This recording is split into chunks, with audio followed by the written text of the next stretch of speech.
Boker Tov, il est 8h30 heure de Jérusalem, 7h30 heure de Paris. C'est l'heure du premier journal d'information ce matin sur Studio Qualita, relayé sur les ondes de Radio J à Paris.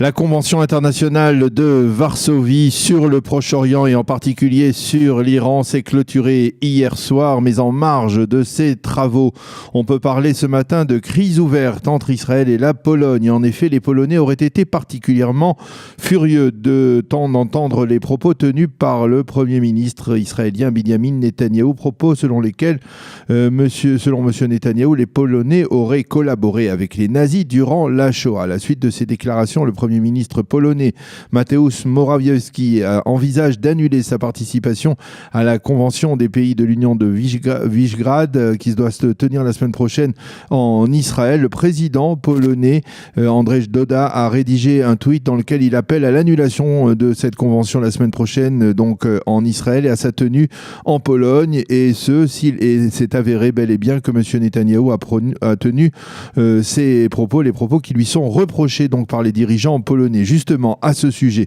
l'ambassadrice d'Israël en Pologne, Anna Azeri, a envoyé durant la nuit une dépêche urgente au Premier ministre polonais. Dans cette dépêche, elle explique que M. Netanyahou n'a pas dit que la nation polonaise avait collaboré avec les nazis durant la Shoah, mais plutôt que personne n'avait été inculpé en Pologne dans le cadre de la fameuse loi sur la Shoah pour avoir affirmé que des Polonais avaient collaboré avec l'occupant en Asie, ce qui n'est pas tout à fait la même chose. Mais revenons à la conférence de Varsovie. On a appris ce matin que les délégués israéliens certains des délégués israéliens avaient enregistré une partie des débats à huis clos de cette conférence, et en particulier des propos de certains ministres arabes, comme le chef de la diplomatie du Bahreïn, qui s'en prennent vivement à l'Iran.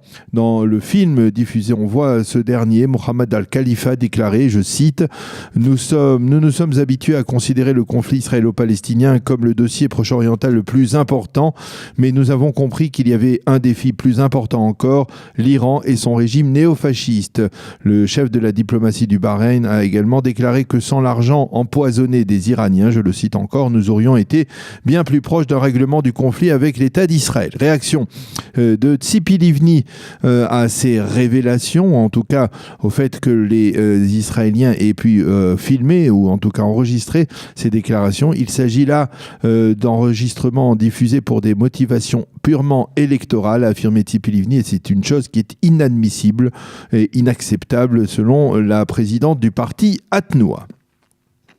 Le Premier ministre Benjamin Netanyahou aurait dû rentrer tôt ce matin en Israël après avoir participé à la Convention internationale de Varsovie, mais l'avion de M. Netanyahou a été légèrement endommagé alors qu'il quittait son aire de garage hier soir à l'aéroport Chopin de Varsovie, et un pneu a éclaté. Il a donc fallu affréter d'urgence un autre avion à partir de Tel Aviv, et cela devrait conduire M. Netanyahou et sa délégation à arriver en Israël dans l'après-midi seulement.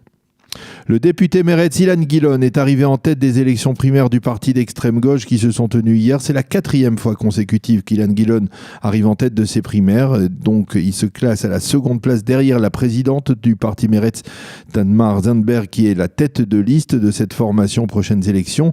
Il a remercié les membres du parti qui l'ont soutenu et s'est dit convaincu que Meretz serait la surprise de ces élections. Il faut souligner que 83% des membres du parti ont voté hier lors de ces primaires. Et puis on a appris également durant la nuit que le parti, le foyer juif et le Ihoud Leumi, les deux composantes jusqu'à présent donc du foyer juif, avaient réussi à trouver un terrain d'entente et à s'unir à la suite de pressions essentiellement de deux grands rabbins de la mouvance sioniste religieuse, les rabbins Chaim Druckmann et Eliezer Melamed, qui ont fait pression sur les deux dirigeants, le Rav Rafi Peretz et Betzalel Smotrich, afin qu'ils trouvent un terrain d'entente et un accord qui permettrait à une liste commune de se présenter aux prochaines élections.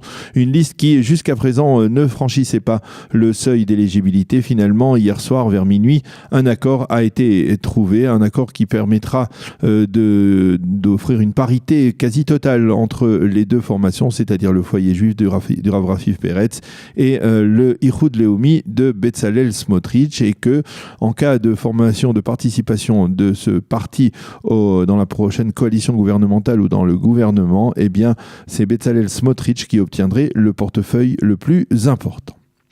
Le vice-ministre de la Santé publique, Yaakov Litzman, est impliqué apparemment dans une affaire d'infraction à la loi. Il a été interrogé hier pendant plusieurs heures par les enquêteurs de la police. On lui reproche d'avoir tenté de faire rédiger un avis médical qui aurait permis à une femme, Malka Leiter, membre de la chassidoute de Gour, qui est la même chassidoute à laquelle appartient Yaakov Litzman, d'échapper à une extradition vers l'Australie où elle est accusée de pédophilie.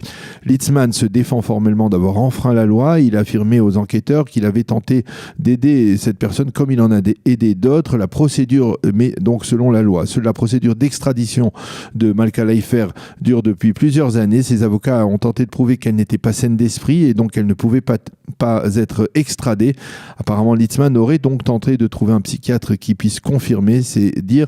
Le seul problème, d'autres psychiatres ont déjà affirmé qu'elle se faisait passer pour une déséquilibrée, mais qu'en fait elle était saine d'esprit. La météo, temps plus froid avec des pluies dans le nord et le centre du pays et un vent sableux dans le sud aujourd'hui. Les températures seront en baisse. Il fera aujourd'hui 10 degrés à Jérusalem, 16 à Tel Aviv et 19 degrés à Eilat. C'est la fin de ce journal. Nous allons marquer une pause et on se retrouve tout de suite après.